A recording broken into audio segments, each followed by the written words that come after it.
This is the J. Scott Outdoors podcast on Western big game hunting and fishing, brought to you by GoHunt.com Insider. Research faster, hunt more. Go to GoHunt.com/insider and join today. I'm your host, J. Scott, and I live and breathe hunting and fishing, spending half the year in the field experiencing God's creation. I hope you'll enjoy hearing about our adventures.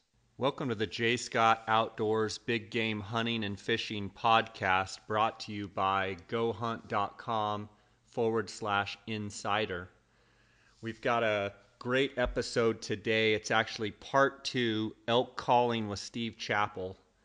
Steve does a phenomenal job describing how he's making those great elk sounds. And having been partners with Steve in the guide business for a long time, and having gotten to spend a lot of time with Steve in the elk woods, he's a phenomenal elk caller, and I've already gotten a lot of feedback from episode number 1, part 1, excuse me.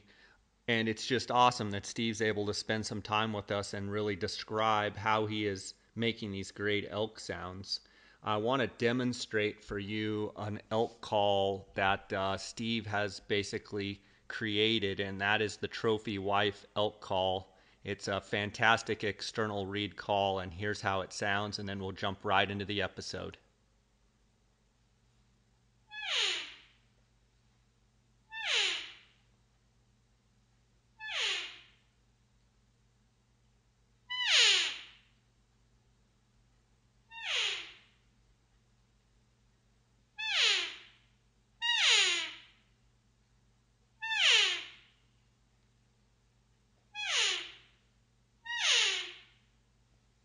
The orange reed. I prefer it overall for doing my cow calling because it's very sensitive, but it also produces just a nice, full, three-dimensional elky tone is what I really like about it.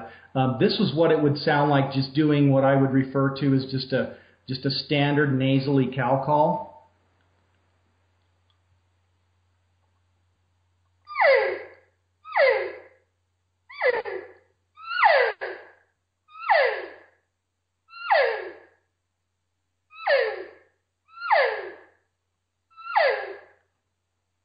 Just something like that. Yeah, very sensitive, very three-dimensional. I don't know if it translates over the phone or not, but yeah, you take it out in the woods, it's got a very three-dimensional quality to it. Yeah, very, very realistic, and obviously over the recorder it's not going to sound as good, but if you do go on Steve's website, you can hear it's probably going to sound better. I can tell you in person it is spot on, and there's nothing in my opinion, there's nobody else that can blow a call like Steve. And so that is the Estrus Excited. That's the orange reed. I believe the plate on that, Steve, you can correct me, is maybe not as, it's either more angled or it's the least angled out of all of them. Is that correct? You know, Jay, they actually all have the same angle on the plate. It's more so in the reeds that you get the tones. That's also the reed that I use to make my more aggressive, high-pitched cow calls, and that sound that I want to hear that sound. That's I wasn't gonna for sure forget that one. When I say that you went by being a great caller, or let's say a very good caller, all of a sudden you call me on the phone and say, listen to this, and I was floored. I mean, I've done the buzz and stuff for a long time, but this, in my mind, took elk calling to a whole nother level. Can you talk a little bit about it and then give me some demonstration? Yeah, absolutely. And that goes back to just being blessed with the opportunity to be around elk every year and experience the rut. And, I not only get to guide in Arizona for a month there during the rut, but then I'm able to go to Colorado where my dad has private land, and we guide there year in and year out. And we've got a big herd there, and they're the most vocal elk that I've ever been around. And I started hearing this sound that that I wouldn't have known that elk even make had they not been right in front of me. And I've said it over the years. Anybody that's been to my seminar or whatnot, I equate it to. It sounds kind of like a monkey, just an agitated monkey in a cage screaming is what it sounds like to me. And then I believe there was a point where you got a cow on video doing this sound. And then in 2007, after hearing this sound for probably a decade, I was finally in Arizona in Unit 3C and had a cow come right up to me, probably 8-10 yards away, making this sound. And it's just incredible how, number one, how aggressive it is, how raspy it is, and then more importantly, how the bulls respond to it. So I went about trying to duplicate the sound, and again, kind of going back to my roots and, growing up on the farm and spending a lot of time on the tractor, I just started messing with varying tongue pressure, using my vocal cords, vibrating my lips, various things, and just ultimately, just through trial and error, not because I'm a natural at calling, but just spending a lot of time on it, was able to come up with, what we refer to this as the estrus scream. And I'll blow that, and then I'll also blow just what I refer to as high-pitched, excited cow calls. And what I found most recently is if I kind of mix those two together, that seems to be the best combination. Jay, it kind of flies in the face of what we were talking about earlier and how subtle and sexy I want to be when I'm blowing an open reed call. When I blow this call, by contrast, I want to be that loud mouth that wants attention right now, because the cows that I've seen making this sound, it's a desperate sound. It's insistent.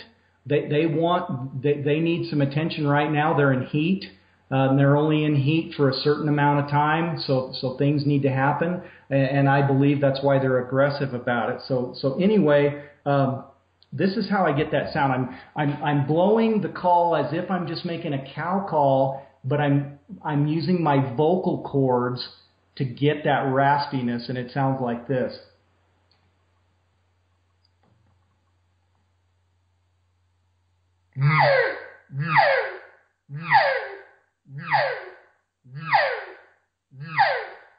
You can also vibrate your lips, and it gives it this sort of sound.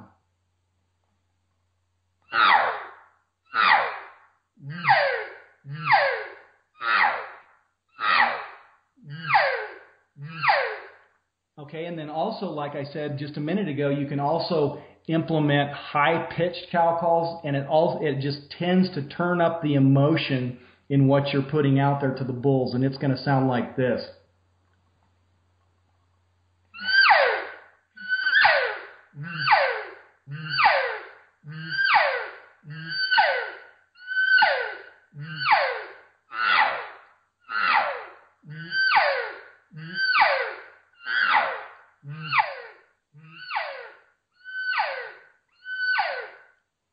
I know that sounds really wild. That's the hardest. And would you blow it? Would you blow it just that many times? Would you fire off that? That's the crazy thing. Yes, Jay. In contrast to how I blow on a normal sequence, it just totally flies in the face of how I usually call. And that's the hardest thing with my personality is not wanting to be loud and intrusive out there in the woods. Sometimes it takes somebody being with me to give me some encouragement. Matter of fact, my second cousin, Gary Stanley, is very good at that. He'll tell me, He'll be like, cue the wild man. Yeah, blow that call, get her out and wind her up, and sometimes that's what it takes because I'm just not, my mindset is not there all the time.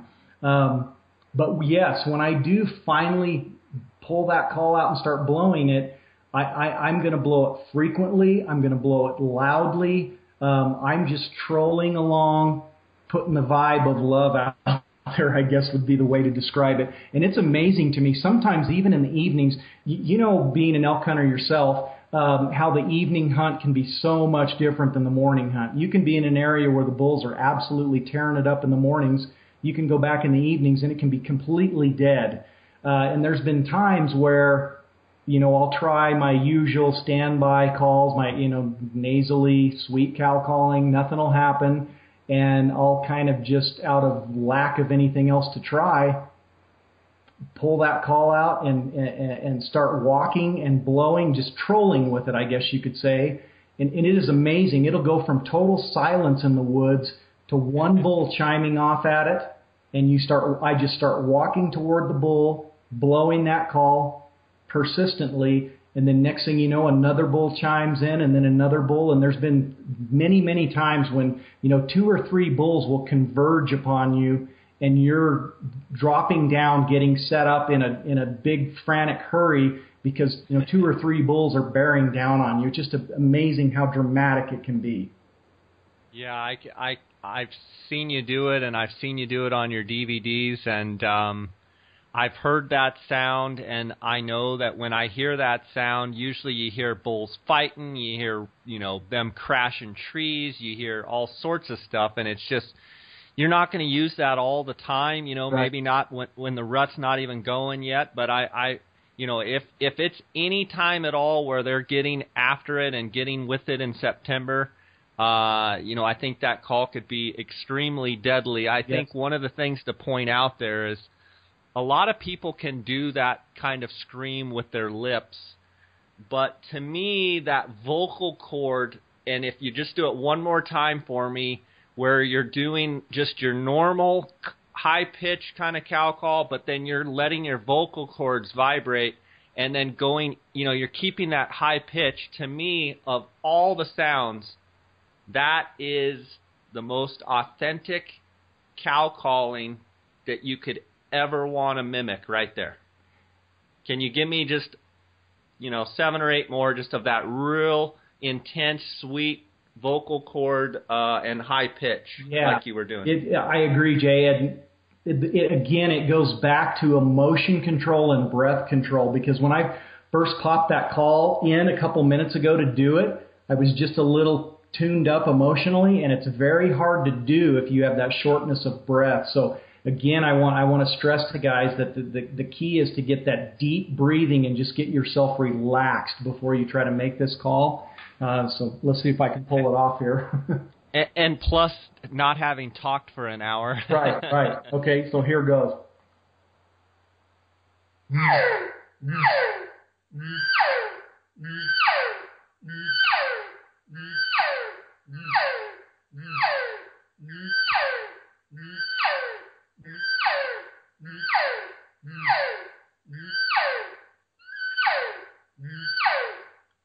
Okay. That's just world class right there, my man. That's unbelievable. Every elk hunter out there, if you're listening, if you're not learning how to make that sound, you are falling behind, and it is very difficult to do. But if you watch Steve, he's got his, you can actually watch his lips and watch how he's doing it on his website. Different links. You can go on his YouTube, and it's a phenomenal sound. Steve, that's the excited estrus calls. Those are fantastic. Run through the other ones, and maybe give me a bugle or two. Let me hear how the challenge, I believe it's the challenge call, bugles. Okay. Yeah, absolutely. You had to remind me to bugle, because I'm more about romance out there in the woods than I am about, going out there with a fighter's mentality. But I will say this, guys who bugle accurately, and by that I mean if they hit that high, ringy, strong note, a guy in particular that you and I both know, a good friend of ours, Corey Jacobson, he calls bulls in consistently with bugling, and I believe, again, it's tonal quality is the key. So when I'm bugling, again, that's what I'm looking to do, is hit that high, ringy tone that bulls make when I'm just doing a regular bugle, and then I'll contrast that with a lip ball, which I'll demonstrate that after I do this high, ringy bugle.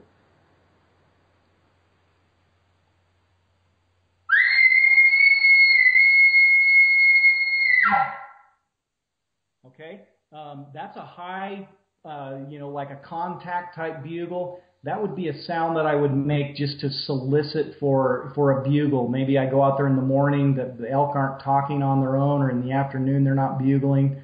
I'm gonna make a sound like that, and I really try to ring my own ears when I blow that call, and I believe that's when you get the best response out of it. Now, another sound that I'll make, which I just said referred to as the lip ball, I've noticed that the more mature bulls will make this sound. I don't hear the little 2.5-year-old bulls making this sound. And the way I'm getting that is I'm blowing through the call just like I would as if I was cow calling, but with more tongue pressure, and then I'm vibrating my lips. So again, it would be similar to making that estrus scream with your lips, but I'm using a little tighter lip pressure to make the sound. It sounds like this.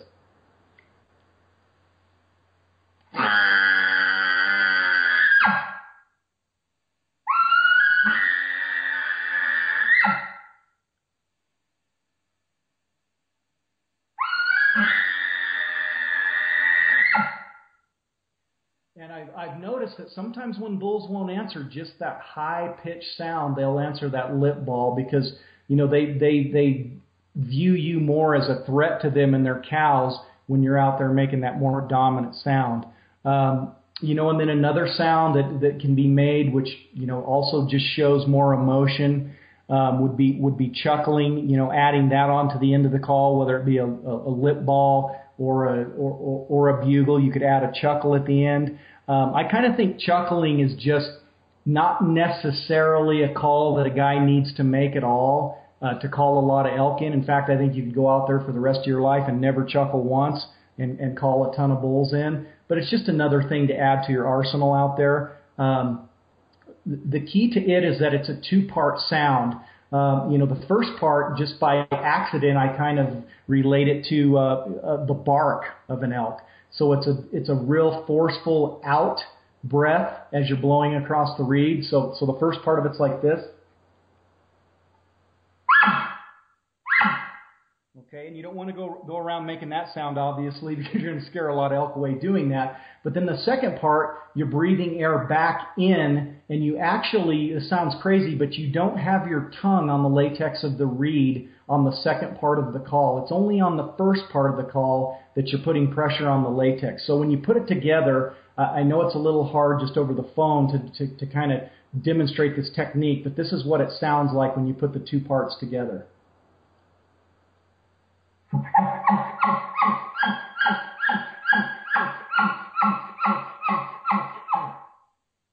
Just something like that is how that's going to sound.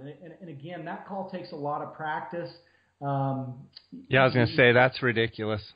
It takes a lot of breath control. To be honest with you, Jay, I'm not really sweet on my calls right now because it's March. I should be practicing more. I agree. You need more practice. Yeah, I agree. You need more practice. No, but seriously, it actually takes some cardiovascular conditioning to blow that chuckle without getting totally out of breath. And now that I blew that, I'm a little out of breath. I need to go out and go for a hike after we get.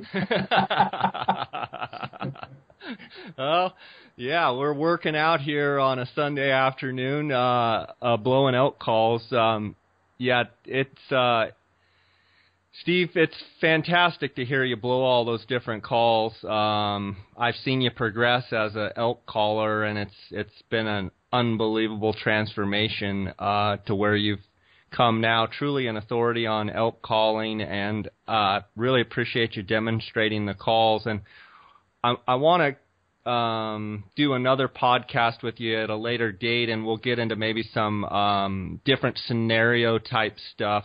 But for today, I want to go into, in kind of conclusion here, I want to talk a little bit about your Chappell Guide service, Premier Elk Outfitter in Arizona, and also I have your Arizona Application Strategies Mastering the Draw DVD, which I watched last night, and I just thought it was phenomenal. I actually learned some things about the draw.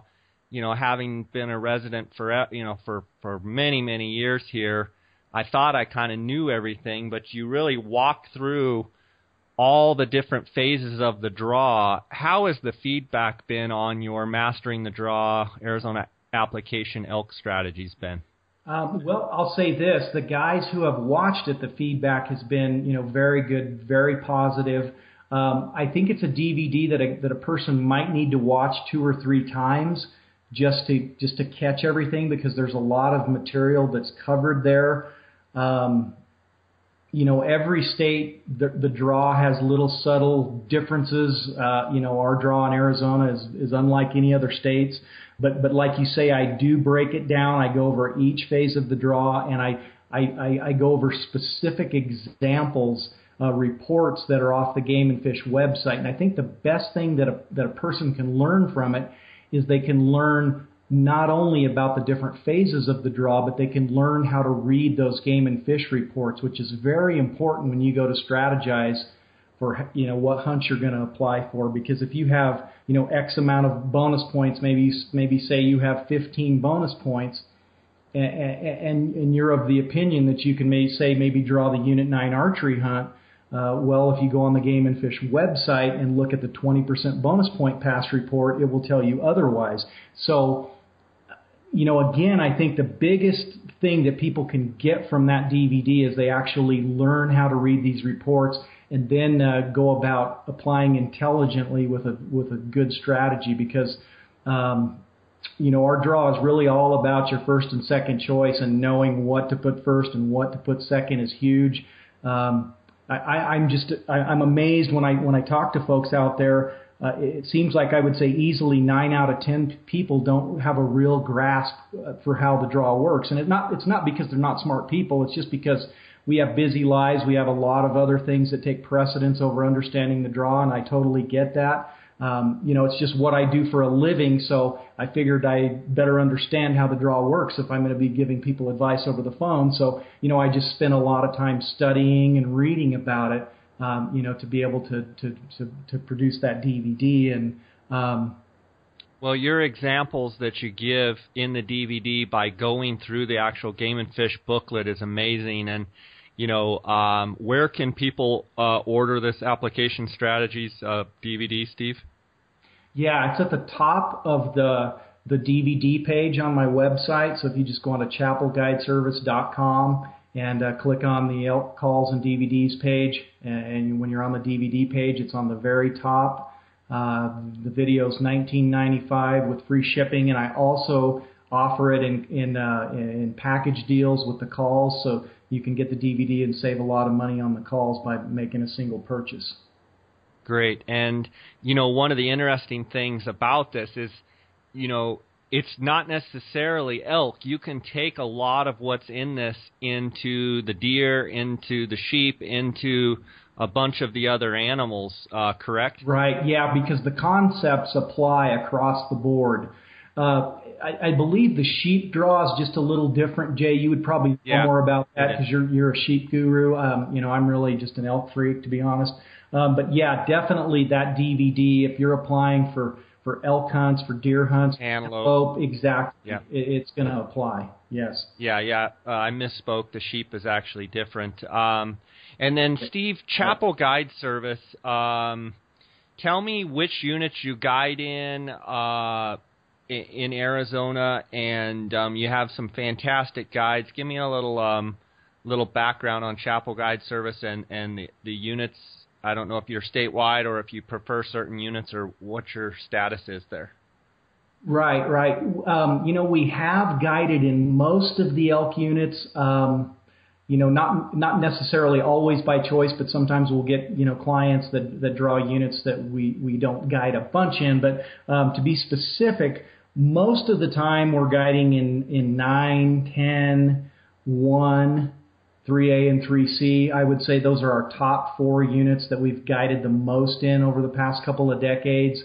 But we've also guided in 8, 7 West, 6A, 27, 6B, 5B North and South. But again, it kind of comes back to, I believe that the reason why we guide more in those 4 units that I mentioned first, 9, 10, 1, and 3C, is because of the fact that it takes people longer on the average to draw those units. So there's a lot more at stake when a non-resident draws those tags. They've been waiting, anywhere from 12 to 17, 18 years if it's an archery hunt, and longer than that if it's a rifle hunt.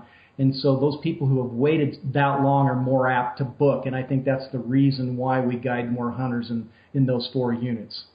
And and quite honestly, you like, and your guides, you guys like to be in some of the more premier units as well, I would think also. Sure. Yeah. Because just like you, I'm sure you would agree, Jay, we've only got 2 weeks for the actual archery hunt every year. It's the same for you or I as a hunter. So, I guess this might sound a little bit selfish, but obviously, you or I, we're going to want to be in a unit like 9 or a unit like 23, where there's typically more 350 and better bulls, where there's generally a higher bull to cow ratio because of how the unit is managed by the Game and Fish. It just makes for better calling because you have a higher bull to cow ratio. There's more competition amongst the bulls, so when they hear a call, they're more apt to come to it. So yeah, obviously we're more inclined to want to be in those more premier units just because of the shortness of time. And then the early rifle hunt, it's only a 1-week hunt. So really, besides being there in the unit prior to the hunt starting, the actual hunting with the archery and the early rifle hunt's only a 3-week time frame out of the year, and God knows how we make it the rest of the year. Yeah, exactly. It's all about it's depression from there on out. Exactly. But you do late hunts as well as you do some deer hunts and antelope, and you're a full service guide service, correct? Yeah. We offer fully outfitted hunts with camp and all meals provided if a guide needs that, and then also a very popular option, especially with residents that we hunt with, would be a guided only hunt where they supply their own camp and their own meals and save quite a bit of money by doing that, and we just basically take them out and guide them. The hunting aspect of the fully outfitted or the guided only is exactly the same. It's just whether or not we provide the camp and the meals. And yes, we also do late hunts, which take place there in late November, early December.